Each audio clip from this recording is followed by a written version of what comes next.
நம்ம வீட்டில் விநாயகர் சதுர்த்தி எப்படி போச்சுன்னு சொல்லிட்டு ஷேர் பண்ணுறேன். காலையில் எழுந்து குளிச்சுட்டு சாமிக்கு பிரசாதம் செய்ய ஸ்டார்ட் பண்ணிட்டேன். சுண்டல் நேற்று நைட்டே ஊற வச்சுருந்தேன்.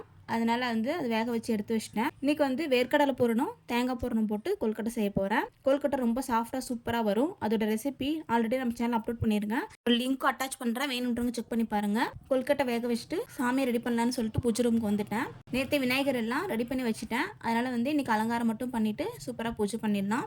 விநாயகருக்கு முக்கியமான எருக்கமாலை, அருகம்புல், பூவெல்லாம் வச்சு சூப்பராக அலங்காரம் பண்ணியாச்சு. கொல்கட்டையும் வெந்துருச்சு. இப்போ சாமி கும்பிட்டுலாம். கொல்கட்டை ரொம்ப சாஃப்டாக சூப்பராக வந்துருந்தது. இன்றைக்கி சாமிக்கு பிரசாதம் ரொம்ப சிம்பிளாக பொரி, சுண்டல், கொழுக்கட்டை, குச்சிக்கிழங்கு இல்லைன்னா இது மரவள்ளிக்கிழங்கு சொல்லுவாங்க, அதை சிம்பிளாக வச்சுருந்தேன். சாமி சூப்பராக கும்பிட்டாச்சு. ஈவினிங்காக ரெடி ஆகிட்டு கோவிலுக்கு போயிட்டு நம்ம தெருவில் விநாயகர் பெருசாக வருஷம் வருஷம் வைப்பாங்க.